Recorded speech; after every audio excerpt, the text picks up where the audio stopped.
Halo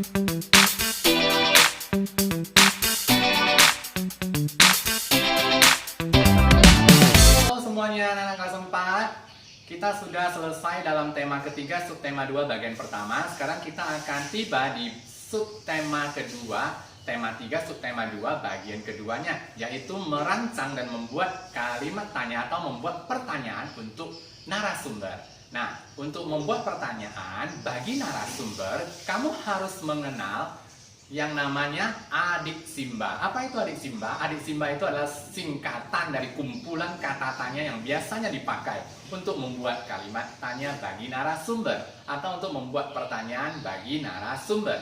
Oke, langsung saja kita simak penjelasan dan contoh membuat pertanyaan bagi narasumber. Silakan diperhatikan contoh dan penjelasan berikut ini. Selamat datang di bagian penjelasan. Tema ketiga, subtema kedua, bagian kedua, yaitu mengenai menyusun pertanyaan untuk wawancara. Pertanyaan wawancara yang baik itu biasanya mengandung unsur. Ini unsur umum ya, selebih dari ini kita boleh tambahkan. Unsur umumnya itu kita kenal dengan nama adik Simba. Adik Simba itu adalah sebuah singkatan dari kumpulan kata tanya yang umumnya dipakai untuk membuat pertanyaan bagi narasumber. Nah, adik Simba itu kepanjangannya apa sih? Nah, adik Simba itu adalah kumpulan dari apa. A mewakili apa, di mana, K kapan, si siapa, M mengapa, dan B-nya itu bagaimana.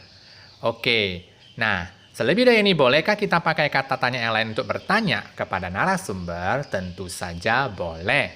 Namun ini adalah kumpulan kata tanya yang umumnya dipakai dalam menyusun pertanyaan untuk berwawancara. Pertanyaan yang disusun untuk narasumber itu harusnya pertanyaan yang sesuai dengan topik atau tema wawancara.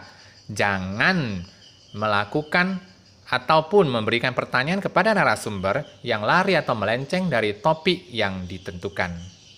Oke? Baiklah, kita lanjut langsung ke bagian ketiga, yaitu contoh membuat pertanyaannya. Bagaimana sih kita membuat pertanyaan yang cocok untuk narasumber, yang sopan, tidak lari atau tidak melenceng dari tema yang kita tentukan? Misalnya, pertanyaan yang kita mau buat hari ini adalah untuk mewawancarai seorang guru. Kalau untuk mewawancarai seorang guru, biasanya itu bertema atau bertopik tentang pendidikan. Jangan bertopik tentang keamanan di jalan raya, ataupun jangan bertopik tentang kesehatan, lingkungan, ataupun dan sebagainya. Karena guru ahlinya adalah di bidang pendidikan. Makanya kita harus membuat pertanyaan seputar pendidikan. Contohnya adalah, pertanyaan pertama yang kita bentuk, apa saja yang ibu bapak persiapkan untuk pembelajaran online? Misalnya sekarang topik kita adalah tentang pendidikan online gitu ya. Jadi kita membuat pertanyaannya adalah apa? Pakai kata apa? Adik Simba kita munculkan kata A, apa? Apa saja yang ibu bapak persiapkan untuk pembelajaran online? Di sini kalau dia seorang pria ya sebutnya bapak. Kalau seorang wanita maka kita panggilnya ibu guru. Seperti itu ya. Apa saja yang ibu bapak persiapkan untuk pembelajaran online? Nah, itu pertanyaan yang bagus, sudah sesuai dengan tema, yaitu tema kita adalah pembelajaran atau pendidikan, mendidik secara ataupun belajar secara online. Di mana? Di mana bapak ibu biasanya mempersiapkan bahan belajar online? Atau di mana bapak ibu biasanya merekam video pembelajaran online? Seperti itu.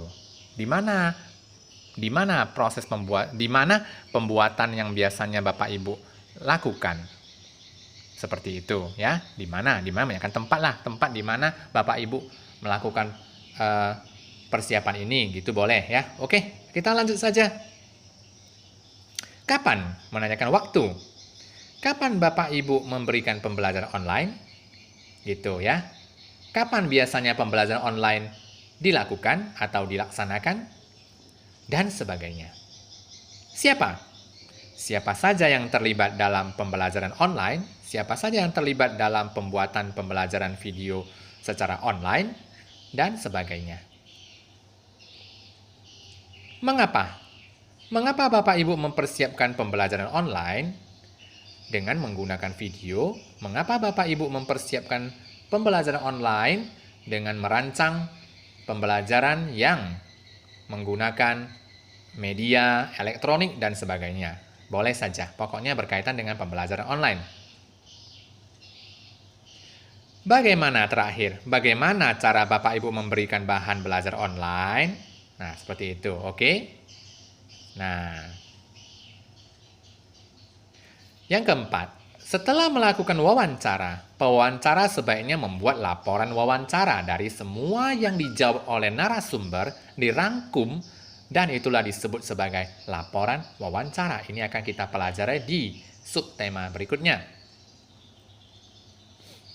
Oke, jenis pertanyaan yang bagaimana sih yang harus dihindari saat bertanya ke narasumber? Jelasnya adalah pertanyaan-pertanyaan yang bersifat terlalu pribadi dan pertanyaan yang mengandung unsur ketidaksopanan. Itu tidak boleh ada dalam jenis pertanyaan kita untuk bertanya kepada narasumber.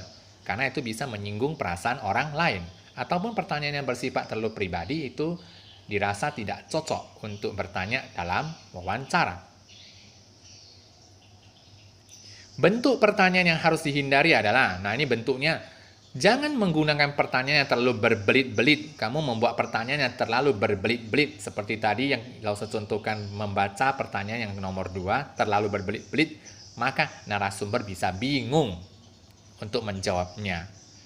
Apalagi membuat pertanyaan kamu membuat narasumbernya tidak paham sama sekali. Oke? Nah, itulah bentuk pertanyaan yang harus dihindari. Ingat, pertanyaan yang berbelit-belit dan membuat narasumber tidak paham.